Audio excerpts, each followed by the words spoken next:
Hello and welcome back to another episode of Khabar Kabaddi की। दोस्तों, आपने थंबनेल और टाइटल देख के समझ लिया होगा हम किस बारे में आज बात करने वाले हैं। थोड़ा सा मुद्दा सेंसिटिव भी है और क्या हो रहा है पूरे इस हरियाणा स्टीलर्स और मोहित नांदाल के साथ, ये पूरी चीजें आपको आज हम इस वीडियो में थोड़े डिटेल्स और थोड़ी खबरों के आधार पे बताएंगे आपको। तो चलिए शुरू करते हैं ये एपिसोड खबर कबड्डी का। दोस्तों, सबसे पहले 19 अगस्त को शाम में हमें पता चलता है कि हरियाणा स्टीलर्स ने रिलीज कर दिया अपने स्क्वाड से पिछले साल के को कैप्टन मोहित नांदाल को।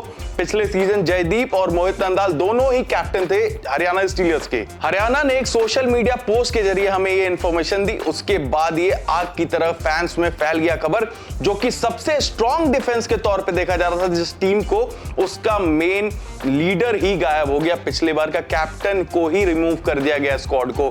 क्या थी इसके पीछे वजह, किसी को कुछ समझ में नहीं आ रहा था। लेकिन उसके बाद हमने थोड़ा रिसर्च किया। हमारे जो सोर्सेस थे उन्होंने कुछ इंफॉर्मेशन दी कि शायद कुछ नाडा ने इनको बुलाया है क्योंकि इन्होंने 6 साल पहले मोहित नांदाल ने बहुत बड़ी सर्जरी करवाई थी। बहुत बड़ी हेड सर्जरी हुई थी इनकी, जिसके वजह से ये पिछले 6 साल से मेडिकेशंस पे थे।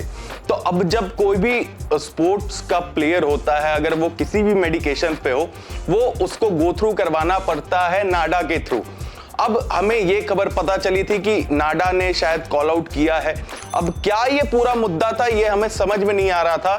तो हमें प्लेयर के क्लोज सोर्स से हमने बात किया। वहां पे हमें क्या पता चलता है कि नाडा ने जी हां कॉल आउट किया था और रिपोर्ट्स मांगी थी। जो पिछले 6 साल के इनके मेडिकल रिपोर्ट्स है वो सबमिट करने के लिए बोला गया था। अब इसमें आगे क्या हुआ इस पे अभी तक तो खबर पता नहीं चला है। लेकिन एक जो चीज इसमें और ऐड हुई है, प्लेयर के क्लोज सोर्स के द्वारा हमें बताई गई है कि अगर तो नाडा भी ग्रीन लाइट दे देता है, क्योंकि इलीगल सब्सटेंस वाला तो अभी तक चक्कर दिखा नहीं है। हाँ, मेडिकेशंस पे भले ही सवाल उठाए गए हैं, क्योंकि आपको पता है सर्जरी होती है तो अलग अलग तरीके की मेडिकेशंस खानी पड़ती है और ये तो बहुत मेजर सर्जरी थी मोहित नांदाल के हेड की। तो इस वजह से मेडिकेशंस पे अब ग्रीन लाइट अगर दे देती है नाडा, तो शायद हमें फिर से प्रो कबड्डी लीग में इसी सीजन खेलते हुए नजर आ सकते हैं। अब हरियाणा स्टीलर्स के पास क्या बचता है, क्योंकि उन्होंने इनको रिटेन तो कर लिया था और ऑक्शन में उन्होंने मोहम्मद रेजा शादलू को खरीदा था।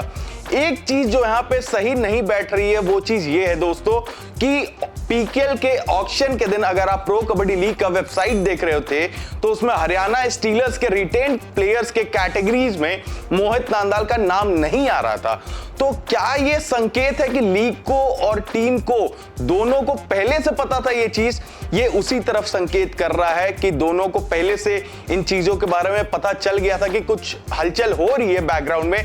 इस वजह से शायद पहले ही लीग ने बोल दिया था टीम को भी, हरियाणा स्टीलर्स को भी, कि देखिए आपको मोहित का या तो रिलीज कर दीजिए या तो मोहित को सब्स्टिट्यूट करने के लिए आप दूसरे प्लेयर को ले सकते हैं। ऐसा हो सकता है, ऑफ द स्क्रीन हुआ होगा, ये हमारा अजम्पशन है। और इसके बाद जो चीज अभी हो सकती है कि मोहित को हरियाणा ने रिलीज कर दिया, इसका मतलब है हरियाणा स्टीलर्स या तो किसी दूसरे प्लेयर को साइन कर सकती है या तो वेट कर सकती है नाडा का अगर क्लियरेंस आ जाए तो मोहित भाई फिर से वापस से आपको खेलने नजर आ सकते हैं। उनके फैंस के लिए बहुत बड़ी खुशखबरी होगी और सारे कबड्डी फैंस के लिए यार ये तो बेहद खुशखबरी होगी। और जो मेजर चीज एक और इसमें ऐड होती है कि अगर मोहित को नहीं वापस लेती हरियाणा की टीम तो उनके जगह किसी और एक प्लेयर को भी बाद में वो साइन कर सकते हैं। 30 लाख का कोई ब्रैकेट है, उसके अंदर एक और प्लेयर्स को साइन कर सकते हैं अगर मोहित को नहीं साइन करना चाहते हैं वापस से हरियाणा स्टीलर्स। तो दोस्तों, ये है हमारा अजम्पशंस और हमारे कुछ सोर्सेस के द्वारा बताए हुए इंफॉर्मेशन जो हमने आपको प्रोवाइड किए।